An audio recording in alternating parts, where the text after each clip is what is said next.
Maya finally looked up, her eyes meeting his. She didn't need revenge. She had dignity. But the truth hadn't fully landed yet. And what Arjun was about to say next would leave the entire room stunned. Just as Arjun's words hung in the air, heavy and sharp, a sudden voice cut through the silence from the back of the lobby. "This is a publicity stunt, isn't it?" Mr. Khanna scoffed, trying to recover his pride. "You expect us to believe she owns this place just because you walk in with a contract?" A few guests chuckled nervously, unsure whether to back him or stay quiet. The tension had only grown, but now it twisted into something more dangerous, doubt mixed with ego. Arjun didn't flinch. But before he could speak, the hotel's financial advisor stepped into view. Someone no one had noticed before. He was holding a tablet, scrolling quickly before speaking directly to the manager. "You might want to check your system. The ownership just updated in real time. Transfer confirmed." A few guests gasped. Neha's eyes widened. She glanced over at the hotel plaque mounted on the wall. By morning, it would carry a new name. Then came the second twist, something even Maya didn't know. Arjun turned to her, gently taking her hand. "This hotel wasn't just an investment," he said, loud enough for the room to hear. "It's a gift, a surprise I've been planning for months, because it was in this very building, 5 years ago, where you waited for me in the rain while I was late for our first meeting." His voice softened. "I never forgot that day. And I wanted to turn that moment into something permanent. Something yours." The room fell into stunned silence. Even Maya stood frozen, her lips parting slightly as the truth sank in. This wasn't just about respect or revenge. It was about love, memory, and quiet power. But the shock hadn't settled fully before Mr. Khanna stepped forward again, his tone now edged with frustration. "You think buying a hotel makes you better than us?" Arjun's expression changed, a flicker of something colder behind his calm. The real reckoning was still coming. Arjun didn't answer right away. He looked around the room at the faces that had laughed at Maya, the ones who now avoided her gaze. Then he stepped closer to Mr. Khanna and said quietly but clearly, "I don't need to be better than anyone. But I won't let anyone treat my wife like she's less than human, especially not in a place that now belongs to her." There was no anger in his voice, just truth, the kind of truth that left people speechless. Mr. Khanna's confidence finally cracked. He looked around for support, but no one stepped forward. The same people who had laughed with him earlier now stayed silent, shifting uncomfortably. No one wanted to be on the wrong side of what was unfolding. Maya looked at Arjun, still holding his hand. She didn't need the hotel, the title, or the ownership papers. But standing there, in front of everyone, she finally spoke. "You judged me because I didn't look like I belonged. But the truth is, I've always belonged. To someone who sees me for who I am, not what I wear." Her voice didn't tremble. It carried through the room, steady and clear. As the tension slowly released, the manager turned to Maya. "Would you like us to cancel the event, ma'am?" But before she could answer, an unexpected voice interrupted.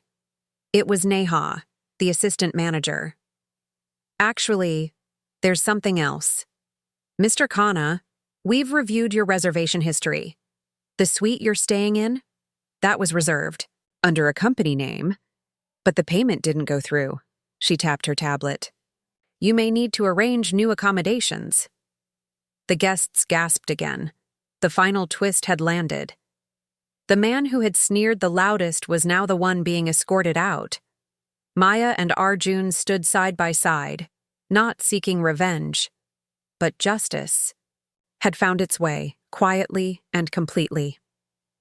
As Mr. Khanna was quietly led out of the hotel, carrying his pride in silence, the rest of the guests stood still, unsure of what to say, unsure of how to move forward.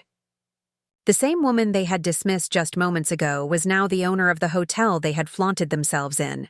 But Maya wasn't the kind to hold grudges. She offered a simple nod to the remaining guests, then turned to the staff with a warm smile. "Please carry on with your evening. Everyone deserves a second chance to show who they really are." It wasn't a grand speech or dramatic gesture. It was just Maya, kind, grounded, and strong in her quiet way. That's what made her unforgettable. Arjun walked with her through the lobby, past the polished marble columns and glittering chandeliers, hand in hand like any ordinary couple. Except now, this place was theirs. But more than owning a hotel, they had made a statement that would linger in every corner of the room. Respect doesn't come from money, and kindness should never be mistaken for weakness. Later that night, as the guests slowly returned to their drinks and small talk, this time with a little more humility, Neha approached Maya with a grateful smile. "I just wanted to say thank you for how you handled all of this. Quiet strength like yours, we need more of that in the world." Maya simply nodded. "Sometimes you don't have to prove anything. You just have to let people show themselves." Outside, the city lights flickered softly, casting a golden glow on the hotel's glass entrance. And for the first time that evening, it felt like building easier. Maya didn't need the spotlight. It needed to be. Finally, she went on her own terms, slowly toward Mira, and helped her speak. "This head has more heart, strength, and anyone I've ever known. And while I measure material things, I measure it by character. It's worth anything money can buy." The tension was thick. Bride's mother was embarrassed. The bride herself seemed torn, guilty to her face, and shock at what was unfolding. Room by the eyes wide. No one had expected Raj, calm and collected guest, the room like this. But what was even more powerful was the way Raj never raised his voice. He wasn't angry. He was honest. That honesty cut deeper than any shout could. Everyone could feel it. People began looking at Mira differently, realizing there was more to her than they ever bothered to see. Then Raj turned toward the front of the hall, and what he did next brought the tension to its breaking point. Just as the room tried to process Raj's words, he did something no one could have predicted. He reached into his coat pocket and pulled out a small, folded envelope. Holding it up, he said calmly, "I wasn't going to do this today. This was meant to be private. But since judgment has already been passed so freely, maybe it's time." The truth is shared. Now every eye was locked on him. The bride's family sat stiffly, unsure whether to speak or stay quiet. Even the photographer, mid-step, froze with the camera half lifted. Raj opened the envelope and revealed a letter, old, slightly creased. "This," he said, "is from the bride's brother, a letter he sent to Mira before the wedding. A sudden wave of confusion passed through the crowd. The bride's brother, seated at the far end of the family table, shifted uncomfortably. "He asked her to convince me not to marry into this family," Raj continued. "Told her she wasn't good enough, said she didn't fit in and that I deserved someone more impressive." Mira's eyes widened. She had never seen the letter. Raj had kept it hidden, not wanting to hurt her. But now, it was clear.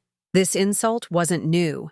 It had been planned, bare smiles and formal greeting. Cold behavior at a wedding.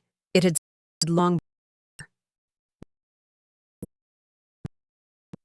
Guests began turning to shocked. Some at the bride's table. The bride's mother sat frozen, pale. Even the bride looked horrified. Something no one else could hear.